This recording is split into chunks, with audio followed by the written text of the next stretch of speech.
ಜೀವ ಭಯದಲ್ಲಿ ವಿಶ್ರಾಂತಿ ಪಡೆಯುತ್ತಿರುವ ಬೀದರ್ ನಗರದ ಆರೋಗ್ಯ ರಕ್ಷಕರಾದ ರಾಷ್ಟ್ರೀಯ ತುರ್ತು ವಾಹನ ಸೇವಾ ಸಿಬ್ಬಂದಿಗಳು ದಿನನಿತ್ಯ ಪರದಾಡುವಂತಹ ಪರಿಸ್ಥಿತಿ ನಿರ್ಮಾಣವಾಗಿದೆ ಎಂದರೆ ತಪ್ಪಲ್ಲ. ಹೌದು, ಇದರ ಬಗ್ಗೆ ಒಂದು ವರದಿ ಇದೆ, ನೋಡ್ಕೊಂಬನ್ನಿ.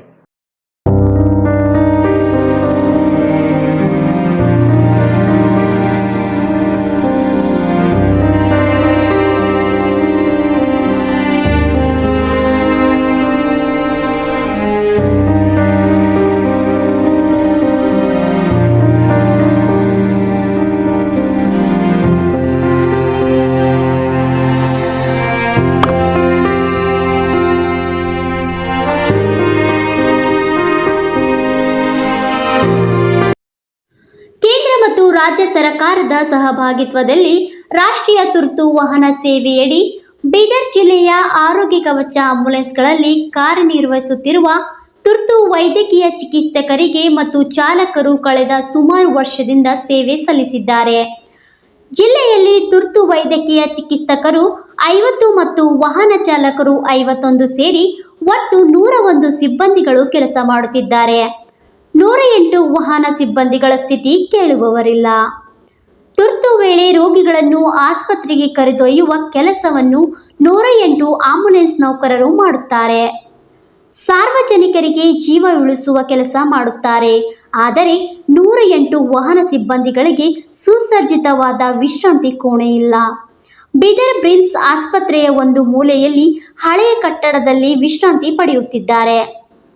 ಮಳೆ ಬಂದರೆ ಸಾಕು, ನೀರಿನ ಹನಿ ಮೇಲಿಂದ ಕಡಿಯುತ್ತವೆ. ಮೇಲ್ಛಾವಣಿ ಮೇಲಿಂದ ಬೀಳುತ್ತಲೇ ಇದೆ. ಕೋಣೆ ತುಂಬ ತಂಪಾಗಿದೆ. ಈ ಕಟ್ಟಡ ಯಾವಾಗ ಬೀಳುತ್ತೆ ಎಂಬ ಭಯದಲ್ಲಿ ನಿದ್ರೆ ಕೂಡ ಮಾಡುತ್ತಿಲ್ಲ. ದಿನದ 24 ಗಂಟೆ ಸೇವೆ ಮಾಡಿದ ಸಿಬ್ಬಂದಿ ದಣಿದು ಬಂದು ಸ್ವಲ್ಪ ನೆಲ ಸಿಕ್ಕರೆ ಸಾಕು ಅಂತ ವಿಶ್ರಾಂತಿ ಮಾಡಲು ಕೋಣೆಯಲ್ಲಿ ಭಯದಲ್ಲೇ ಸಿಬ್ಬಂದಿ ವಿಶ್ರಾಂತಿ ಪಡೆಯುವಂತಹ ಪರಿಸ್ಥಿತಿ ನಿರ್ಮಾಣವಾಗಿದೆ.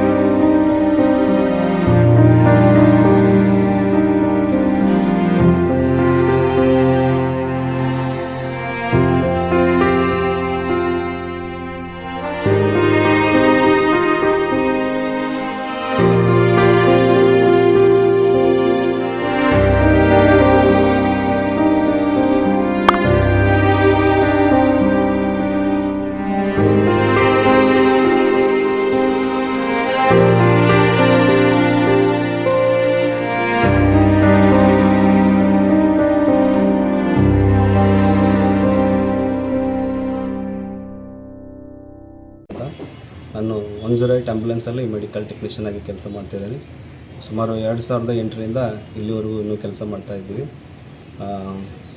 ಇಲ್ಲಿ ಬೀದರ್ ಜಿಲ್ಲೆಯಲ್ಲಿ ಒಟ್ಟು 19 ಆ್ಯಂಬುಲೆನ್ಸ್ ಚಾಲ್ತಿಯಲ್ಲಿದ್ದು 19 ಆಲ್ ರನ್ನಿಂಗ್ ಇದೆ. ಮತ್ತು ಯಾವುದು ವೆಹಿಕಲ್ಲು ಬ್ರೇಕ್ಡೌನ್ ಅಂತಿಲ್ಲ. ಮತ್ತು 101 ಎಂಪ್ಲಾಯೀಸ್ ಇದ್ದೇವೆ. ಅದರಲ್ಲಿ 50 ಜನ ಮೆಡಿಕಲ್ ಟೆಕ್ನಿಷಿಯನ್ಸ್ ಆದರೆ 50 ಜನ ಡ್ರೈವರ್ ಅಂದರೆ ಪೈಲಟ್ ಅಂತ ಅಂತೀವಿ ನಾವು. ಅವರು 51 ಜನ ಇದ್ದೀವಿ.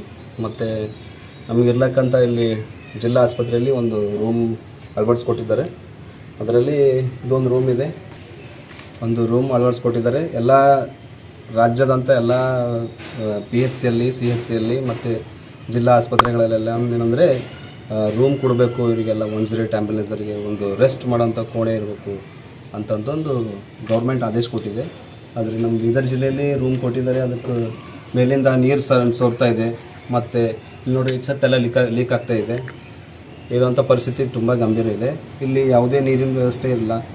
ಮತ್ತು ನಮ್ಮ ಜೀವಕ್ಕೆ ರಕ್ಷಣೆ ಇಲ್ಲ ಅಂತ ಅಂತೀವಿ ನಾವು ಜನದ ರಕ್ಷಣೆ ಮಾಡ್ತಾಯಿದ್ದೀವಿ. ಆದರೆ ನಮ್ಮದು ರಕ್ಷಣೆ ಮಾಡೋಕ್ಕೆ ಯಾರಿಲ್ಲ. ಅಂಥ ಸ್ಥಿತಿಯಲ್ಲಿ ಇದು ನೀರು ಲೀಕ್ ಆಗ್ತಾಯಿದೆ. ಆದ್ರೂ ಇಲ್ಲಿ ಹೇಳ್ಕೊಂಡು ಸುಮಾರು ಸಾರಿ ಎಲ್ಲರಿಗೂ ಕಂಪ್ಲೇಂಟ್ ಮಾಡೀವಿ, ನೀರಿನ ವ್ಯವಸ್ಥೆ ಮಾಡಿಕೊಡಿ, ಸ್ವಲ್ಪ ಎಲ್ಲ ಒಳ್ಳೆ ರೀತಿಯಿಂದ ಕೆಲಸ ಮಾಡಿಕೊಡಿ ಅಂತಂದರೆ ಯಾರೂ ಮಾಡ್ತಾಯಿಲ್ಲ. ಅದಕ್ಕೇನಂತಂದ್ರೆ ನಮ್ಮ ಜಿಲ್ಲಾ ಆಡಳಿತವರಿಗೆ ನಾವು ಒಂದು ಮನವಿ ಏನಂದರೆ ನಮಗೆ ಇರೋಕ್ಕೆ ಒಂದು ಒಳ್ಳೆ ರೀತಿಯಿಂದ ಒಂದು ಕೋಣೆ ಮಾಡಿಕೊಡ್ಬೇಕು, ರೆಸ್ಟ್ ರೂಮ್ ಕೊಡಬೇಕು.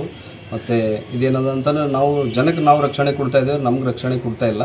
ಛತ್ ಹೆಂಗಿದೆ ಅಂದರೆ ಯಾವಾಗ ಬಿದ್ದೋಗುತ್ತೆ ಅಂತಂದೂ ಗೊತ್ತಿಲ್ಲ. ಅದು ಒಂದೊಂದು ಸ್ವಲ್ಪ ಚೂರಾಗಿ ಕೆಳಗೆ ಬಿಡ್ತಾ ಇದೆ.